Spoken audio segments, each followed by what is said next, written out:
So, welcome to part 2 of this exceptionally engaging and interesting exchange with TRA.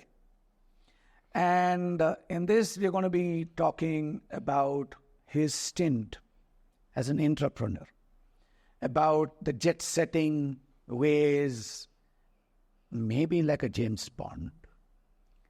And TRA, I have a question for you. Yeah. Before you started, corporate, you also did IIM Ahmedabad. Yeah. You went to IIT Madras and told them I'm not coming. Yes. Did you do that to IIMs also, or how did Okay, I'll tell you the story there too. So 1978, I passed my engineering, okay, at UVC, as I said, okay. And then I was very clear by that time in the 7th or 8th semester that I'm going to do management. And a lot of my friends were also doing very well. I'm interrupting intentionally. Huh? What made you become so clear that you wanted to do management? I'll tell you why it was, I was always good, but I was never very deep in engineering in that sense. I like to do a lot of breadth in that sense. And I was reasonably good at that point of time that I was good at big pictures and wide and connecting the dots. Okay. And it so happened, I don't know exactly how. So when I was talking about what we want to do, and I used to talk to my, as I said, to my aunt and uncle who were at ISC. And during that time was speaking to some of his friends. And they said, then I think you should not pursue, usual BE. I would otherwise pursue the ME and PhD. PhD was not for me because anyway I was not going to be there. ME could have done, which is, do a master. But at that time, they said, why don't you do management? And there is this thing called IIM, Ahmedabad, Bangalore, and Calcutta at that time. IIM, ABC, they were called. And you said, apply. We never knew. First of all, I hadn't really known Ahmedabad. I knew it somewhere in Gujarat. Okay.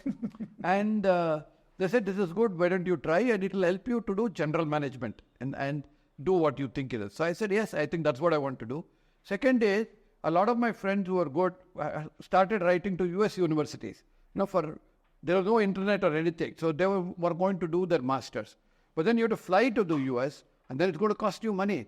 And we didn't have that kind of money at home. So US was out in that sense. Okay. So I didn't get to study in the US and it was not an option for me. So the only other thing was to do ME, but MBA was good. So coming back to, so I said, all right. And that time you had to fill in 3 separate applications for Ahmedabad, Bangalore and Calcutta. At that time, you filled 3. It was not the common. It was not the common one. And the Bangalore IIM was at St. Joseph's at the beginning of Double Road. That's where the IIM Bangalore started at that time. So I wrote these exams, went through the process, and I got selected at IIM Ahmedabad. Okay, and the college starts in July. Unfortunately, Bangalore University results didn't come. So it got delayed. I wrote to IIM Ahmedabad and said, my result is delayed. Can I join later? They said, I'll give you 1 week extension. Okay. I said, I got 1 week extension, no result as yet. And if I can't produce my marks card and result, I can't join, right?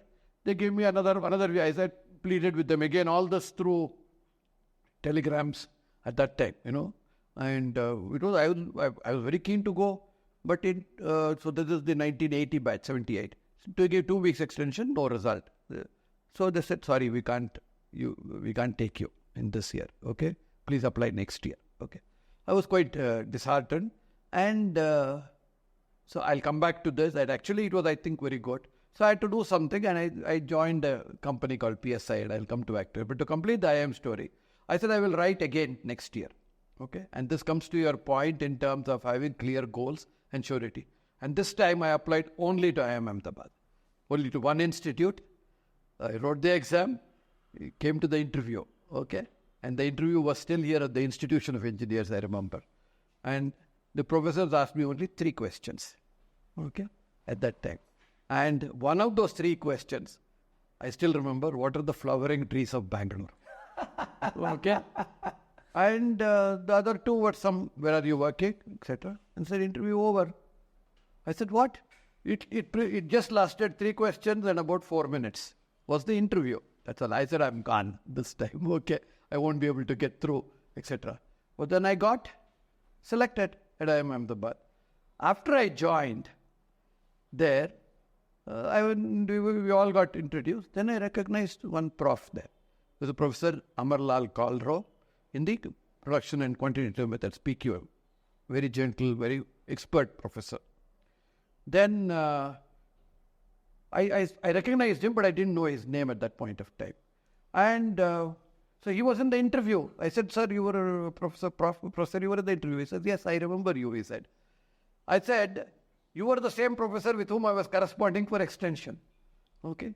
So he said, I recognize you. You're so keen on joining and you're desperate to this one. That's why we asked you the 3 questions. And then you were automatically selected. Wow. That's how I got into the 1981 batch of So they remembered your earlier interactions. Yes. Absolutely amazing. So, and things are different after that. And the went in. And of course, it was a tremendous experience. So you got campus placed after that? Yeah, 1981 campus placement at TCS. And TCS came in the morning and Wipro in the afternoon. Okay. So at that time, you have to take, if you're selected in one, you have to either take that or reject it and then appear in the next interview. So 8 of us got selected at TCS. 8 of us from the batch joined TCS. Okay, but I quit TCS after 1 year because, anyway, that's a different story. And maybe to complete the story, it is a great company. Okay. And there were only 300 people. And people recognize today, and this is, I'm being very candid, they say Narayan Murthy was the father of information technology, all bullshit. The real person who made Indian IT was F.C. Kohli. Okay. F.C. Kohli at TCS, his value systems, TCS Air India building, 9th floor. He lived across the road on the other side. Precisely from his house to his, as a crow flies, is 50 meters. There are apartments on the other side, sea facing, that's very simple. Very simple, honest, hardworking. When I joined, I think TCS, we were about 3,000 people. FC Kohli would meet every person twice a year. Okay, you will actually went to his cabin and sat with him. That's a great guy in that sense. And I think he had the vision to build TCS. Unfortunately for me, TCS intake was all graduates, BEs, PGs, IIMs, other universities. And in the first year, you become really a cog in the wheel. I mean, I was doing COBOL programming, okay? And COBOL programming, no great fun at that point of time. Either you have to do Fortran or you have to do COBOL, okay? And I did 8 or 9 months, and I was writing a program which goes into some other program, and I don't even know what it is doing, etc. So I got tired at the end of January, February. And the fact that 78 to 79, when I was waiting for my second attempt at IIMA, I had worked at this company called Processor Systems India, PSI. PSI just finished 50 years as a computer company in India, much before the time Infosys was born. Okay, so I had joined and that's it was started by 2 Stanford graduates, Dr. Ravindran and Vinay Deshpande. They returned from Stanford to set up what do you call the Desi computer companies. What can be done in here? And Dr. Ravindran was a genius. I had the fortunate privilege to work with him as his project. I was the only IIM guy in that group, so I did a lot of things, and that's part of my entrepreneurship. I'll talk about it. But it was really a pleasure. I worked in that company for 11 years, And so I said, I wrote a letter. That time there was no phone. Phone, you had to wait for trunk call, right? So I wrote a letter to Ravi saying, I'm getting bored here. He said, what are you doing there? Come to Bangalore. So I submitted my resignation at TCS. And I was a fool. I submitted my resignation on the 29th of January. Okay. And 30th of January, there was a guy called Jose Abraham. And I'll come back to Jose Abraham later. Jose Abraham was assistant manager HR there. He held up my January salary. And he says, because you resigned and you have to give notice, there is a bond that you will serve. I said, you're not using me very well. So he said, I won't pay you. I said, all right, you don't pay me. Okay. And I quit on January 30th. I did my full job, closed on February 1st of 1982. I landed in Bangalore, back home here, and joined PSI again. So I think the PSI story, that's how I came back to PSI. When you were a very small company, one of the earliest startups Today we talk of startups. This was really a startup in those days, who wanted to build computers in India. We built the first PDP-11 equivalent at that point, which is called Omni, which is basically with instruction code, etc. We also built a lot of gadgets, which were far ahead of their time. And that's where I started as a project. Because I had an MBA background, I worked, in fact, in my first stint, I had worked in hardware, And that's a very interesting story in hardware. 78 to 79, when I went and met Dr. Ravindran, he said, okay, you're going to be here. And I told him I'm going to write next year, but you're... So what he said is, all right, we have started a project called Automatic Trunk Ticketing, ATT, which is itemized STD bills. And we do this as a retrofit to Strowger and Crossbar exchanges. So he said, I'll send you to Shankarpuram exchange. So I went to Shankarpuram exchange. Behind it is all wires, And you connect a microprocessor to that. And you can tap into the wire. And when the call started and when it ended, which are the dial numbers. And it will give you a printout. It sounds strange today, but we actually generated STD itemized billing, it used to be called. So otherwise, how many STD calls you made? People will say, I didn't make that call and all that. So it was very interesting. The advantage of that was, of course, because we were in the exchange and we had a free run. There's no such thing. I used to come home to have bed, bath, breakfast and then leave, right? So we were in the exchange and we knew how the calls proceed exactly in the exchange. So you could tap in a call, put a phone and call anybody anywhere. Okay, so we could make plenty of free calls all over India in that sense, So I probably misused it a little bit. So it's very interesting, TRA, that you speak about FC Kohli. A very dear friend of mine was also one of the founding members at a very well-known IT services organization in India. Now, it started in India, but then it's now one of the big three, so to say. And I'm fortunate enough to call him Anna. And so we were talking about IT and a whole lot of things. And he said something very interesting. He said, the person who really made all of this IT possible in India is FC Kohli. And, he came from TCS as well. And you'd say that we wouldn't have a problem if we had to just carry his bags. Whenever he was around, we wouldn't have a problem carrying his bags as well, because there is that visionary thought process that he had, and he saw that we could do. Also reminded of another anecdote that my father used to say. He said that by 2050, between 2030 and 2050, he was a man of many parts. One of the things that he also dabbled in was astrology. Astrology? Okay. And he would cast the horoscope of nations and take a look at it. And one of the things I remember him telling me is that between 2020 and 2050, India will be one of the most predominant nations in the world. Much like the Middle East dominated world economy with oil, we will be able to dominate be a very dominant force, economic force. And he had a sense of humor. So he said, that probably nature took care of the oil there. Here also nature took care of developing our brains, and therefore with our brain power, and computers is IT, information technology is what's going to make it all possible. Yeah. And I think it's coming true, because most of the places in the US as well, a lot of the technology, we do have people from our let's say, heritage, our culture playing a large role. So I think, you're talking about TCS, and then that you quit TCS. Yeah. And you landed up in Bangalore with PSI. With PSI back again, without 1 month's salary.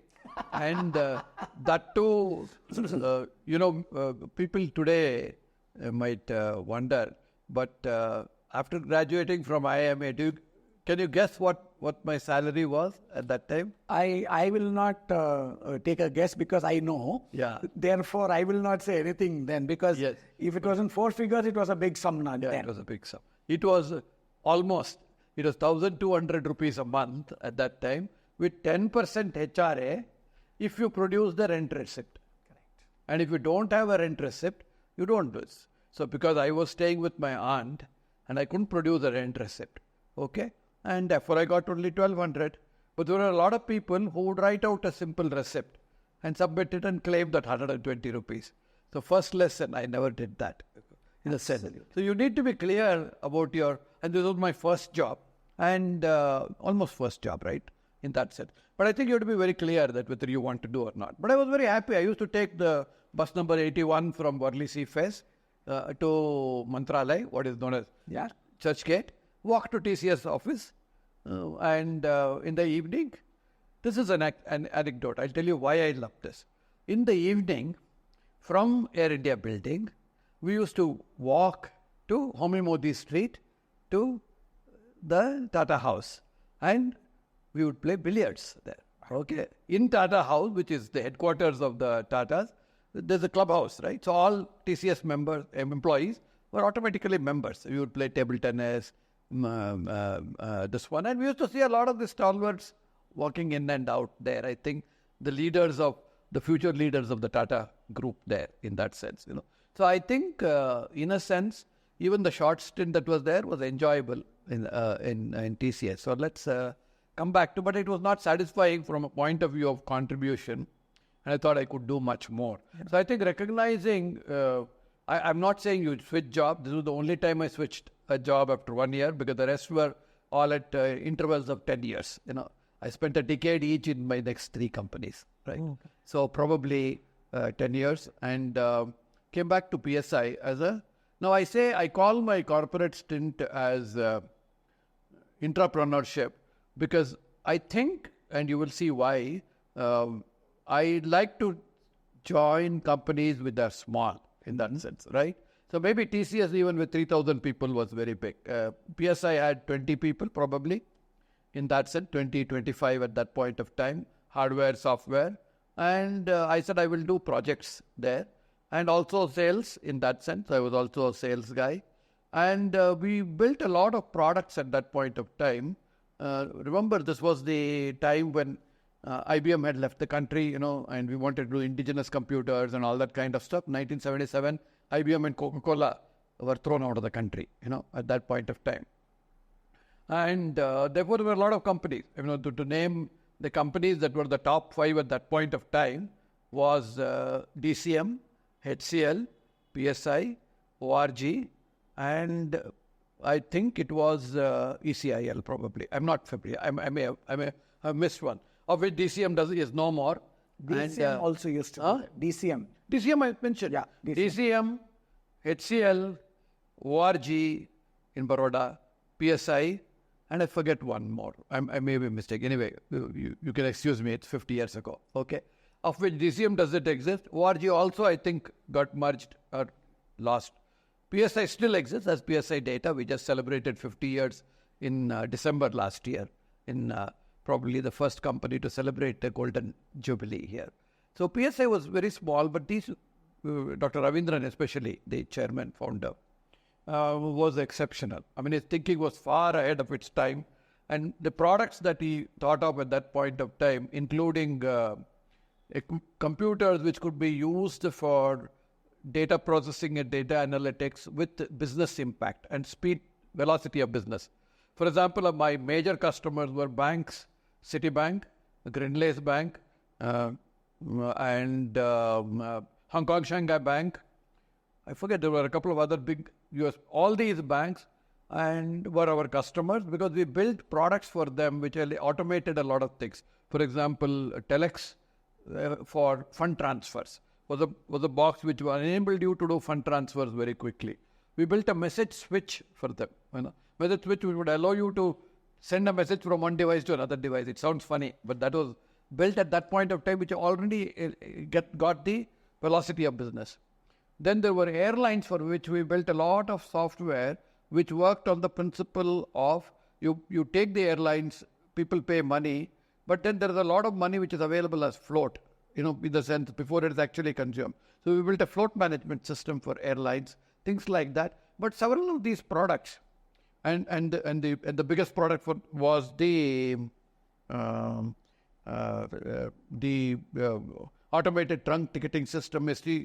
Before the C-Dot and others built the electronic exchanges. The C-Dot came much later in that sense. Okay, there was also another area which got exposed and which I think is serving me very well today was our work with PSI with HMT on computerized numerical control, CNC machines. CNC machines and data acquisition systems. So what we know as the IoT today, it started out as data acquisition systems in the 1980s, where you acquire plant data and then using sensors and put it into a mini computer and then thing. So I'm interrupting you intentionally. Yeah, tell me. You said 10 years in each of these following that one TCS. Yes. What was your thought process when how did it, today we have this word called intrapreneurship. Yeah. So I'll tell you. How was it then for you? How did it come about for you? Yeah. So why I call it entrepreneurship is we're managing everything other than fundraising. In a way, I was also involved in fundraising. Let me talk about PSI. I told you we implemented these. And this box, and this is a very interesting story. Citibank had its main branch at Fort on Dadabhai Navaraji Road. DN Road. Okay, DN Road branch. We had the keys to the DN Road branch for months together because we shipped out the box from PSI, Bangalore. It was not yet ready, but he said, never mind, you come and build it here. So 4 of us, I was the kind of the project manager, sales guy, if you will, and the 3 or 4 developers were there. We would work in the branch late at night. All the branch guys will go away, and then the keys will be with us. We'll lock the midnight or so. When we close. We physically lock the branch keys, okay? And then go and stay. Why I call it entrepreneurship. Where we used to stay in? This was at the YWCA near, not Regal, the Colaba, near the Colaba entrance. Yes. There's a road which connects Colaba to the Sea Face, Marine Drive. And that corner there used to be. It used to cost 40 rupees a day per bed in a shared 4 people in a row. So we had 4 engineers, 160 rupees. 10 rupees was the allowance for breakfast, lunch and dinners. Okay, 50 rupees.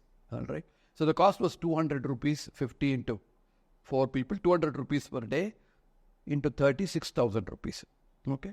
Now we stayed on for months together in that place. PSI, the habitual story was, you don't know when your salary will come. Okay. Salary will be paid sometime during the month and you don't even know which month's salary you're getting. You will get paid sometime as and when the money comes in. So in a sense, we didn't know when the money would come in. But all of us were really smart. Really hardworking, and we believed in the cause. Nobody took money. So in a sense, we were so committed to the work at that point of time that we never thought of quitting in that sense, right? And we continued to work. And I used to stay in my aunt's house and I didn't have too much of the salary.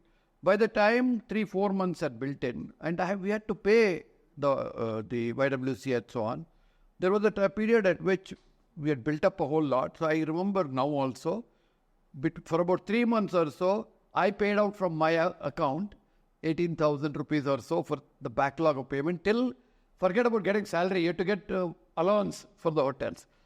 So in a sense, my commitment to work and the ability and the fact that we were so attached to the company, not even being promoted. I have a question here for you.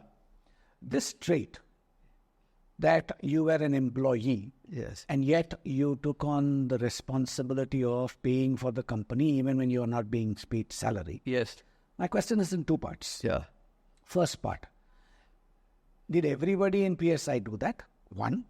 Second, what about, the first part is, does everybody in PSI do that means, was Anand the only person who did it? If not, what about the structure, the leadership in PSI that made you want to even go out of your way, pay from your salary and still do the work? Yeah. What was it?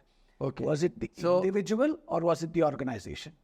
I would say it was more individual because of the way I just loved working with Dr. Rabindran. Okay. And he would come out with so many ideas. He was far ahead of his time in terms of what could be done from But Why the company was not successful? They were very poor business folks. As you can see, money was not collected in time. We had devotee as a customer who will not pay you for a long time. Our government, even then it was very poor. And so on and so forth. So you ask me, I think very few people did it in that sense. Fortunately for me, nobody else depended on my salary, right? In that sense, at home. My father was working, my sister had started working at that point of time. So they didn't really need my salary. My salary would have gone into the bank straight away. And I started at PSI at 800 rupees. And when I moved from TCS, I think they offered me 1,800 or 2,000 rupees, which was still per month, which was still a fairly good salary at that point of time. Okay. So I think I did that primarily not so much as an organization, but as much as a commitment to, because I loved working with. What was that about Dr. Ravindran that sticks out for you? Yes. Without thinking too much. Yeah, I'll tell you. What was it that made you want to do this? See, one is, he was obviously a technically very sound person, far ahead of his time in terms of how technology could enable businesses in that sense. Third, he had a daredevil attitude in that sense. Let's go build this stuff, We'll worry about prices. We'll say, how do we price it, etc. You say, you do your MBA, you go ahead and do this kind of stuff, He would empower you. He would allow you to take risks. So the other thing about entrepreneurship is taking risks. So I think as a company, we took lots of risks in both whether the technology would work or not. And fourth is being customer centric. Mm-hmm. So he would never say no to any customer request. Mm-hmm. So you have change requests. Our change requests would come every day. That's it. So people want this feature, that feature. When they see something, they want something more in that sense. So he would say, all right, go ahead and do that. So I think risk-taking ability to actually think through and make things happen, work with you with rolled up sleeves, treat you like family. We used to do lots of meetings at his house. I remember quite a few days when we worked till 3, 4 a.m. and then I used to go to a room and sleep in his house. Right. So things like that. So I think, the reason I asked you this question is this. There are so many entrepreneur startups today. Yes. Youngsters. Yeah.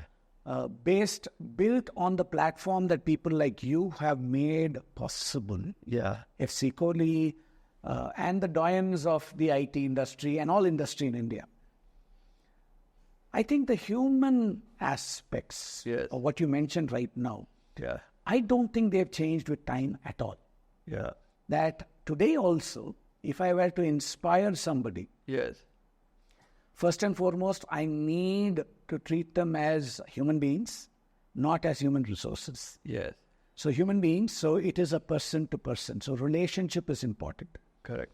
The second thing that you said, and that is beautiful, is empower and allow them to take risks. Yes. Like, what I mentioned about my father. What's the worst that will happen? It won't work. At least you'll find that it doesn't work. Correct. But that ability to empower people to take that risk. Yeah, that's right. And go and otherwise, innovation will not happen. Invention will not happen. Yes, that's true. And the third is always treat them the way they would like to be treated and the way I would like to be treated. Correct. If I were an entrepreneur. Yes. I think if that is done, then there is really no difference between an entrepreneur and an entrepreneur. It's just the title and the financial state that is changing. So, the kind of windfalls that you're expressing today in the financial system didn't exist at that time, Very few companies were listed at that point of time. All the corporates, in the sense that the stock market was there. But if people remember, every city had a stock exchange.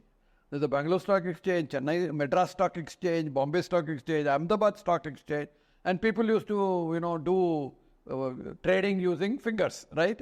On the floor, in that sense. So, this maturity and the windfall profits of an IPO or a listing came much later, So, even if you're a promoter, it's okay. You put in money, you borrow money from the bank. There are only 2-3 sources. You had your own money or you took a loan from the bank. And if the bank was gracious enough, they'll give you loan. And then you had a LC, open a letter of credit, and then overdrafts. So, this was the story. So I would understand that because I was an MBA anyway at that time, right? So I'm intentionally going to take you off your prepared. Yeah, no problem. Because I want TRA, the individual, to come out for business. Go ahead, no problem. The thing is that you said something about financial windfall. Yeah. This is a topic that I keep talking to people about. Yeah. We are going slightly off the script, so to say. No problem. We'll do that. I heard it for the first time in Manoj Bhargava's Tycon address of 2013, where he was actually in Silicon Valley. He was giving a Tycon address. Yeah. And he was talking about the valuations of companies. Yeah. And he said, back home where I come from, it's called gambling or a lottery. But here you guys are seeming to think that this is par for the course. So that's the background. My question to you is, we are seeing a lot of valuation-based games. Yes. Recently, one of these EdTech portals has been in the news for a while for all the wrong reasons. Correct.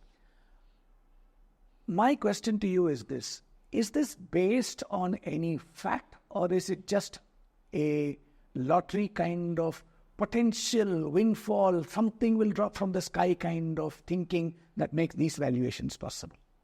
See, in a sense, it's based on a number of factors. It's also based upon demand and supply, in a sense, of financial goods today.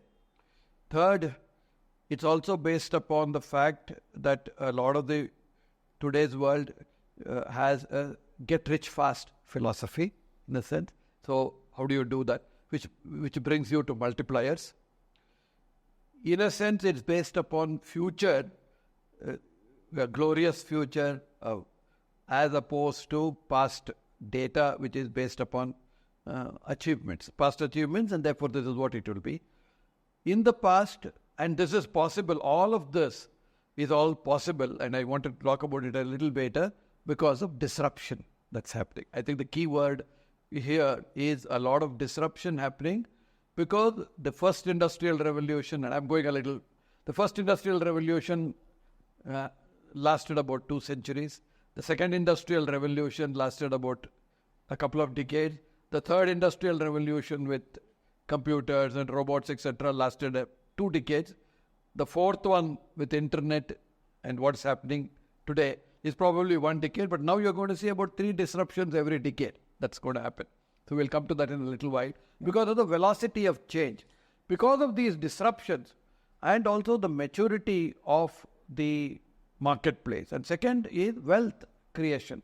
There's a lot of wealth that has been created in India today in the middle layers, which was not visible earlier. Second is, this wealth traditionally used to be deployed in physical goods. Earlier, land, most common that is there, or housing, etc., gold, all these. But the newer environment which has been created with consumerism, etc., has opened many more avenues, both in products and services. Because of the nature of products and services that are there, and the ability of a large population running into millions, which can consume these, the ability to communicate this through the digital media that is happening and digitalization, the financial inclusion and empowerment that has happened due to Aadhaar and plus, everything that has happened, the ability to make this available in all languages, vernacular, 16 of them in India, whatever, apart from English, instantaneously launch, not later. All this has led to the fact that people have more avenues, more risk-taking ability, more retail investors, and therefore there is a lot of money chasing few good opportunities. In that sense, I think. My follow-up on this is 2 parts. One of the things that you said is get rich quick. Yes. I'm going to keep that as one part. The second part is, I came across a meme that a certain currency in the world is not backed by anything, but a certain currency in the world is not backed by anything except their military. Yeah. Right? So the 2 parts, the get rich quickly, seems to be a certain mindset or a mentality. And when I work with youngster startups, the one question that I ask them is, okay, why are you doing what you're doing? And if I get the answer, I want to make money, I say find somebody else to work with. Because money is never the end. It's only a means to an end. Yes. Okay. And in bringing it back into the happiness helix, it is actually on the downward slide, because that is when I'm going to be extremely selfish and focused only on me. Naturally. That's true. Because there is only so much I can eat. Like in Tamil, there is this saying, there is, the stomach is only this big. Yes, right? correct. How much can I fill in? I cannot fill in for next year. I can only fill And in. if you fill more, there's indigestion. Correct. Right. And that's, today we are having a problem of obesity because of plenty rather than starvation and poverty. Yes, that's true. It's a touchy topic. I'm not going there. So I'll come back to the question. Get rich quick. Get rich quick, yeah. And is there any backing for the actual riches is my question. Backing for the actual riches. Okay, so what is rich? What is richness? I'd love to hear from right? you. So the question is, that is the question of what actually the fundamental question is wants and needs. Okay, in that sense. So what is your wants and needs? And it also goes back to your happiness, Alex. If you have fulfilled and you have satisfaction or you have delight, which is one level higher than satisfaction, and that is satisfaction of what? Of your wants and needs in that sense, then I think that is a measure of whether you have achieved your richness or not. The question is, it might be even material. For example, if you wanted a car and you got a Maruti Swift and you're very happy with it, that's fine. But if your intention is that I got a Maruti Swift, but now I need a Honda, and after the Honda, I need a Range Rover. After the Range Rover, I need a Rolls Royce. And after the Rolls Royce, I need a Lamborghini or whatever next. There's no end to that, right? In that sense. The question is, therefore, it is going to read. The question is, one is, when do you feel fulfilled with this? So this is only one example of richness. There is also the fact that I want to be rich, but I do want to display it. That means I want others to know that I am rich. Okay. So this is the second problem, if you may say so. Or the second goal, which is materialistic in the world. I'm not saying don't be materialistic. You certainly need comfort. You certainly need to have a minimum set of wants and needs to feel to enjoy life and longevity. You need, I'm not saying be a sannyasi in that sense, right? But you need certain things. But you need to be able to say, this is what I want to achieve. And if I achieve this, I will feel happiness. And most important, I tell people, if you get the 2 billion that I lost in the stock market today, being one of the top 5 companies or whatever it is, or the 2 billion that I gained, I could have gained 5 billion. But if I lost 2 billion, I didn't get. What will it do? It won't get you sleep. So I think you have to feel satisfied and you have to get 8 hours sleep. That is probably the most two main conditions of happiness that you can have, right? I came across this wonderful statement where it said, the word, I don't agree with this word, detachment. I actually prefer the word non-attachment rather than detachment. Right. That's right. So I will use the word non-attachment so that gets more popularized rather than the detachment that is used. Non-attachment does not mean that you do not own anything. Non-attachment means that nothing owns you. Yes, I think so. Right. I think that's a beautiful way of saying it. I that's the decocted distilled essence that I got from what you said.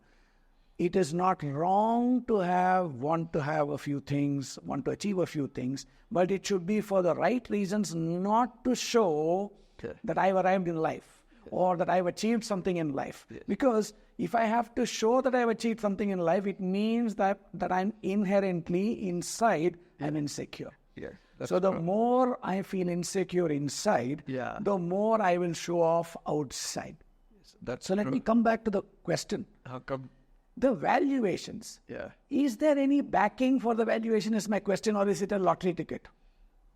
Well, there are various theories in terms of valuation, and I'm not a financial expert and I never worked in the financial industry. That reminds me, a good friend's brother is Ashwath Damodaran. Yes, I know. And so he's supposed to be, hopefully one of these days I should get him. Ashwath Damodaran's class is excellent actually for valuation, and he makes the right statements in terms of what valuation is. And most often, in fact, I must say here, just as aside, we had a Managerial Accounting 1 and Managerial Accounting 2 class in IIM. Okay?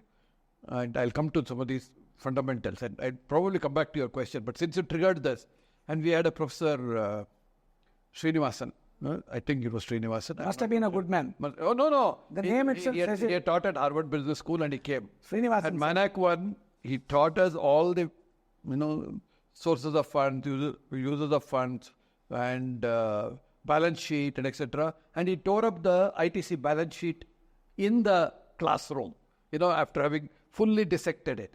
So he's saying valuation. I'm just reminded of him. He was like three decades before Ashwath Damodaran, and people will remember him. Fantastic guy, And I'll come to another anecdote subsequently there, but we'll go back to your question. So valuations are based on future earnings potential that you have, and future earnings potential is a multiplier in that sense. Okay, is that based? And you do a discounted cash flow and all that kind of stuff. This is what we have learned typically. Now, all those will offer already a lower valuation, but a lot of the valuation today is very forward-looking, and it is based on a lot of hype. If you ask me the question, I think that's what I want. It is hype in every sense of the word, and in a sense, I think whatever goes up has to eventually come down. And in that sense, that's the reality of the fact. In that sense, that we have seen it in several companies that are there. Second, what will happen if this happens? In an orderly growth of the marketplace with reasonable valuation, more people will make reasonable profits, but the benefits or the profits of economic growth will get distributed equally.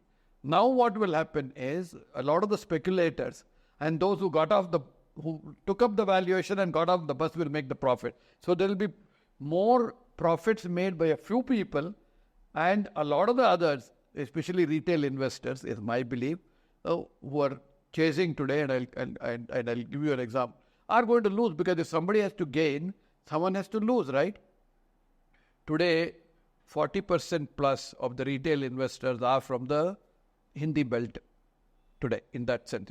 They were not traditional investors, but money which used to be invested in real property, etc., is being put in the stock market, and that's how a lot of the fintechs, etc. And the way it is projected also, if you see all the ads that came through IPL, etc., it says, look, it's so as easy as pushing a few buttons and you have made your profit for the day. It's not going to be so easy in that sense, right? And for anybody to make a real profit, you have to stay invested for 10 plus years in that sense. Invest and forget is what I would say. And invest in a few companies which have real assets and are creating real value, in the sense whether it is in the product space or services space. I may be old school, but you will not make windfall profits, but you will not lose either, in that sense, to answer your question. So I think I got the answer, that it is more based on what people think or wish that they will grow to, yes, that the valuations are based on. And in many senses, in many spaces, we are finding that they are bubbles that will one day burst. You were saying something about, interestingly, this morning I had an exchange about whatever goes up has to come down. So I recently have acquired a new fitness regimen, which is stair climbing. Okay. So this morning I did about 70 floors in about 45 minutes. Okay. And I shared it with a few people. One of them is a very good friend. He said, you are really taking many steps up. And so I said, whatever goes up has to come down. Yes. And his response was, yes, you are walking up the stairs and your weight is coming down. A very interesting play on words. But I think, whatever goes up has to come down. But that doesn't seem to be the thought process that seems prevalent. One, in the stock market. Two, especially in the VC-funded tech startups or any startup, where they think that it will keep on going up and up and up and up. To me, that doesn't seem to compute, because the real value of money, if you take inflation, the real value, discounted value of money, is there really any growth? Even in the most rosy of of pictures for the future? Or is it just a gamble? No, I think you will have real growth. I mean, if you ask people, and there is real growth in companies which have really grown. And fortunately for India, especially the half a dozen IT startups, TCS, Infosys, Wipro, etc., have done really well. In fact, I jokingly tell people, I'm an IPO investor in Infosys. Wow. Okay? And Infosys paid for my house. Half of my holding paid for my house, which I built in 1994. Okay? The other half I kept, and that enabled me to quit my job subsequently, in that sense. No, jokes apart, I think those have done. Similarly, if you invest very well, and that's one of the things that I did well, I think I started my investment in companies, real companies, in 1995 or so, 94, 95, 30 years ago. And most often, I would say, 95% of whatever I invested, I have kept there. I have not sold. Okay? So, in a sense, that these are very few companies, which do well. And my formula, ask you, is very simple. 2 infrastructure companies, Tata Steel and L&T. 2 finance companies, ICICI Bank and State Bank of India. 2 FMCG companies, Hindustan Lever and ITC. Okay. 2 IT companies, Infosys and TCS. That's it. That is, was enough to be able to make me comfortable in life, in that sense. So this is not gambling. It's in the sense you've invested in companies which are doing well. Absolutely. You've de-risked the sectors. That's what I would recommend to people. Don't invest in only one sector. Pick as many. Pick the leaders in the sector, which are typically in the Sensex 30 or Nifty, because they are sure to be there and they're well managed. That's what you would really look for. Governance. You're looking for good governance, transparency and management in that sense. And that's where. I'm going to bring you back to... So to answer that specific question, yes, there is wealth creation happening. We can't deny that. And in India, it has been built. I think the private sector has also built wealth and the government has invested in infrastructure. But if you went and invested in stocks hoping that you will invest today and 1 year later or 2 years later you will get a windfall or you will become an active trader, what is happening is people are doing trading today. So you cannot be a trader unless that is your profession. Correct. If it's your profession, that's fine. But keep profession and personal investment separate. Absolutely. I agree with you. So coming back to the theme, which is entrepreneurship. We haven't really covered everything there. No, I have an interesting question for you. Wow. I think it's interesting. Let's see. There are pros and cons of being an entrepreneur. There are pros and cons of being an entrepreneur. There are pros and cons of being just an employee. Right? In your mind, I don't want the employee bit. I want you to give me your thoughts. And I want the viewers and listeners to also hear. I personally don't think that there is anything right or wrong, that there is nothing. Entrepreneur, one is better than the other, nothing at all. Absolutely. Personally, I do not have any view on that. Yeah. You have been an entrepreneur and done very well.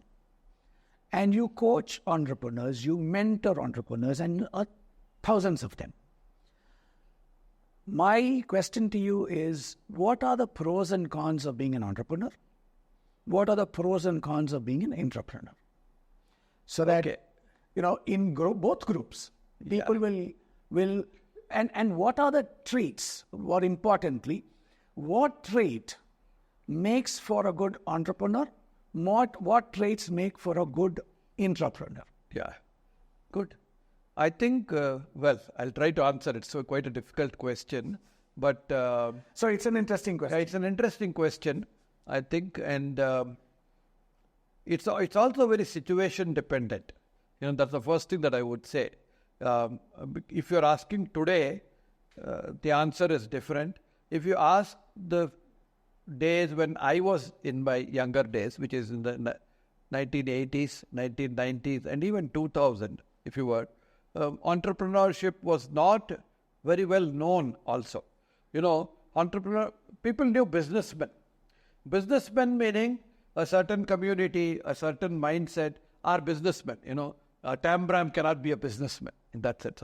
So in a sense, that's what the thinking was. You're good for learning. You go and become a teacher, or you become a professor, or you become an employee with a 9 to 5 kind of scenario, and be happy with your Tair Sadham. That's the equivalent. This used to be the culture earlier. If you were a little more educated, then I think, and you have more aspirations, then you want to do something little bit more, but in a structured environment. And typically, if you especially came from, who were the guys who became entrepreneurs? For example, if you take my engineering class, only if the father was a businessman and had enough money and who could fund you to start a company, and I won't name the company, but he's a real dear friend of mine even today. He started a computer company here, representing an overseas company, etc. He finished his MS in the US, came back here and started a company and could manage because his real funding was there. Could I have done that? No, I don't think so, because I didn't have the fund, and we didn't have the background also to be able to do that. But at the same time, we were taught how to grow businesses, how to look at profits, how to reinvest profits, and how to be able to build teams. So these are all the traits that you need. So if you want to take an idea, and I've already explained to you how an idea gets converted to a product, some of them which were ahead of their time. So that's all innovation. So I was very much grounded on innovation, very much to take an idea to a product and or a launch, which I follow even today. I'll just digress a little bit. Even after 50 years or 45 years of doing this, myself and Madan, I actually brought in, we were wanting to do something. I brought in the Atria University, so chancellor, because they are on sustainability and entrepreneurship is key. So I had a word with Madan and said, this is a university which is focused on entrepreneurship, and we want to do, why don't we look at how TIE can be associated? And this is public news. So over that discussion, this was not it was not unplanned. I actually brought them together at our Matrix conference. To cut a long story short, in about 2 months' time, we launched the Atria School of Entrepreneurship, supported by TIE, which is an idea to a product launch, and the first courses are going to start from January. So this is the philosophy of launching, where there was, so if I go back, an ability to convert an idea, bring the right stakeholders in, be able to convince them that your idea is good, put in money in terms of investment, and show them the roadmap, hire the first people. We, in fact, lined this up, and the program manager is already in place. Hire the right people and talent which is required, which is being able to get. So you get and I will use this later. One of the successes in why I built a 3,000 crore business was horses for courses. So I'll come to that in a little while, but hire the right people, and to be able to grow. You do all this, these traits are still required. But what separated in those days, if you wanted to become an entrepreneur, you had very limited avenues to raise funds. There's no structured stuff like VCs. Even VCs and etc. came through only after the internet boom, in that sense, right? And bust also at that time. Though TIE started in 1995, and TIE started because there was not enough funding for bright Indian Americans of Indian origin who are working in the Intels and the Digital Equipment Corporation. Nobody has heard of DEC now, it's gone. But DEC, Rank Xerox, all those companies, they wanted to start on their own. So that's how TIE started, and VC funding, and then Silicon Valley became big, right? With all the other entrepreneurs, not just the TIE. There's the TIE, there's a German accelerator. So all the accelerators together with universities. But we didn't have such a system here. Even today we don't have. The university setup is not there. The VCs are there and the technologies are there, but the university linkage is just happening in that sense. So we'll come to that, and that's part of what I'm doing today. So these are available. So the traits which I outlined, just to recap, the ability to take a product idea and flesh it out into a idea to a product, what we call a MVP and all that area, or a product or a service. I use product and service interchangeably in that sense, which has the ability to create value and scale, which is important so that it can scale also. Bring the right team in place, put a good governance structure and a marketing plan. All this, if you can do, And entrepreneurship is, if you can do this within a company, then that's good for you in that sense, because you are not taking any risk. You're still getting a salary in that sense. And if the salary has a portion of variable pay, and the concept of variable pay also came later, the variable pay is equivalent to making bonus plus in that sense. And the larger the risk you took, the larger the variable pay that you had in that sense. And that variable pay, in a way, and the IT company started it, became through ESOPs, employee stock options. In a way, that was a way of rewarding you with equity. So it is sweat equity. We call it sweat equity today. So in a way, entrepreneurs actually built a lot of companies, and several of them from within, then went out and started their own companies. If you look at all the major leaders, I think the first 30, 40 leaders all came from TCS earlier. If you look at most of the leaders of today that were there. And several of the people who actually been. So from just to jump, I did my work, and then as an entrepreneur, I had to leave. And you asked me why one would stay. I left PSI because Dr. Ravindran died after a open heart surgery. He went to the best place in the world, which was the Denton Cooley Center in Houston, for a open heart surgery, and 10 days later he passed away. That he couldn't have done anything else in that sense. So after that, the company got taken over by Bull of France, where I still stayed on for 3-4 years. But finally, that being a government company, a coal miner became the CEO. So we wouldn't understand what is happening here. And then, fortunately for me at that time, IBM decided to come back to India. And it was known as Tata Information Systems Limited, TISL. So I was in the first 25 employees of TISL in the systems engineering group. And there, I must have interviewed and selected over 500 people in that first phase of building the systems engineering group in TISL at that point of time. So that was my second stint in entrepreneurship in terms of working for a big brand, building what is called, I did a number of things, systems engineering, two main things. One was, I was called General Manager e-business. E-business was what is today all e-commerce, everything came. And that e-business, it included Lotus Notes workflow, imaging and workflow was the other one, and similar things like that, which are all components of what is today. But I'm talking about 1990. Yeah. So building, again, I enjoyed doing that. I think I enjoy building teams, and I have a fairly good ability to pick people in that sense. So I think those are key actually for you. So if I can go slightly tweak what you said. Yes. So that I understand it better, and maybe some people listening, viewing will also understand it. Entrepreneurs are actually entrepreneurs. Yes. They are actually mindset-wise. Mindset-wise, they are entrepreneurs. And actions-wise. Most important are action. Yes. An ounce of action is worth a ton of words. And absolutely, in a sense, you're building for a larger good in that sense. I think the collective... And each and every person's individual status, their familial, their societal, cultural, whatever situation, and their appetite for risk, or if I can use a stronger word, their compulsions, the must-haves, that they cannot afford to take certain risks. There is too much at stake. I think that is probably the difference between an entrepreneur and an entrepreneur. That's the only difference.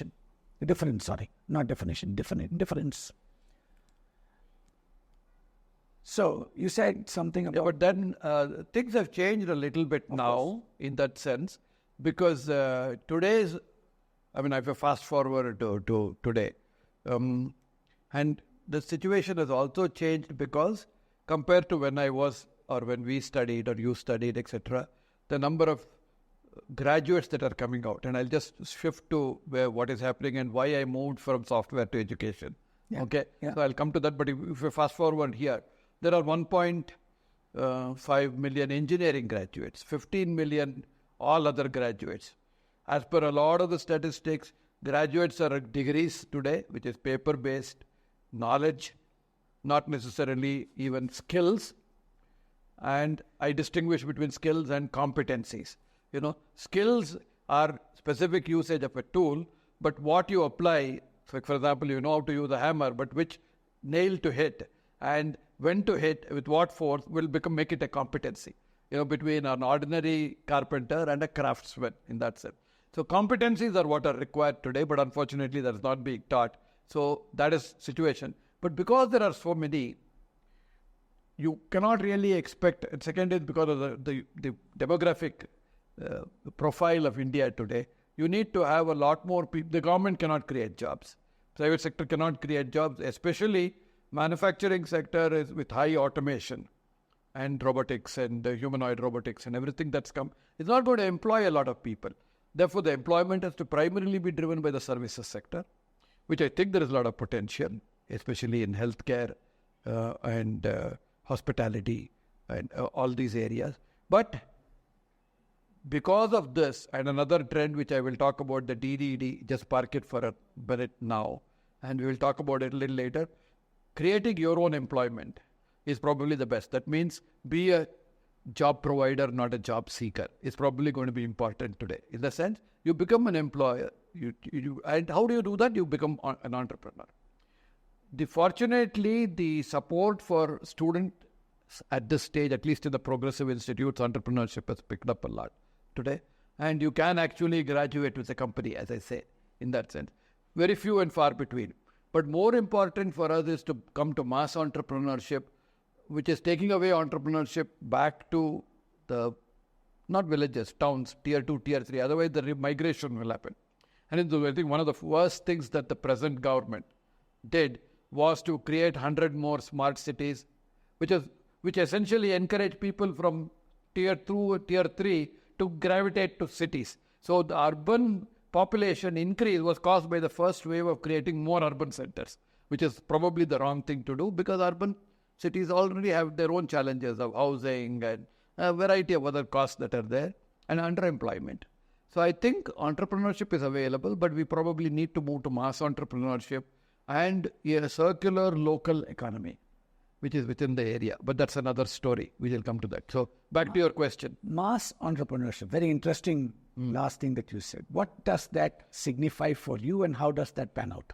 What it means is to be able to create in each, take for example, Karnataka state. 70% of all, or 60% of the GDP happens in Bangalore, which is totally lopsided in that sense, right? Everybody comes here and thinks that there is an opportunity here, but it is not so in that sense. What about the rest of the place where the resources are available? If we created enough education, enough competencies, that is education plus skills plus the applicability locally, and being able to use local resources in order to improve the quality of life of those people by providing local employment to carpenters. See, the other problem that has happened is everybody is graduating to white-collar jobs. The so-called blue-collar, in the US or in Germany or anywhere, a carpenter or a plumber will come in his Mercedes, fix your sink and collect $250 to $500, right? We don't have that kind of purchasing power or the valuation also. Neither are our plumbers that precision. They're all andaj. You tell him, where is your measuring tape? He says, I have no measuring tape. He'll just take the tube to see the wall and cut, So if you have that kind of plumbers, you'll continue to pay only that, you'll earn that kind of money. But the fact that if I had a plumber today who would do very good work and I have to pay him 1,500 rupees to fix a sink for life, I would pay him. But we don't have that kind. But we can create that, in the sense. There were ITIs which were started some 40, 50 years ago. All the ITIs went defunct, in a sense. And now they're trying to revive them. But it doesn't have the teachers. Where are the teachers to teach those? So the first thing that you need is to be able to train the teachers, which is another story. We'll come to that. I think it's a good place where I think I'm going to take a break at this point. Yeah. And that is going to lead into segment 3, where we will talk about your interest in education, Swada, and the reason for Swada. Yeah. But before that, let me recap what we've spoken here. I think the most important messages that I got from speaking with you at this point in time was, one, it's not enough. One, you need to have an idea. To take that idea to completion, there are multiple steps involved in it. First step is to be able to find the right people who can make that idea become a reality. So get the right people, hire the right people. Interestingly, even right in the beginning, you said something. I can look at it from a 50,000 feet view. I can also go down to the roll up the sleeves. You also mentioned Dr. Ravindran and said he will roll up his sleeves and start working. So I think the second part of that is to be able to do a Superman, which is orbit the earth, look down, see something, go right in and handle all of that and go back up. So constantly be able to blend the big picture with the absolute attention to detail that is required, which, like you rightly said, if I know that there is something wrong in the document, I will absolutely find out. So have an idea, be able to ideate, find the right people to work along with you. Third, execution. It's the most important thing. And finally, you didn't say this in so many words, but this is what I've understood. Constantly be a learner in all of that. Constantly learn. I have a full section on student for life. Absolutely. I'll come to student for life subsequently, which is, I think, fundamental to enjoy every day of your life. Which is what we will do subsequently. Which we'll do in the next segment, Yeah. where you look forward to TRA's interest in education, excellence, making sure that people don't need to all come to the cities, that they can stay there, they have the right values, they have the right education, and to make sure that they don't forget their roots, which will also be something that we will talk about in part 4. So wait there for the next episode, where I think a lot more of what really matters to TRA will come out, and I'm sure you'll like it. Thank you.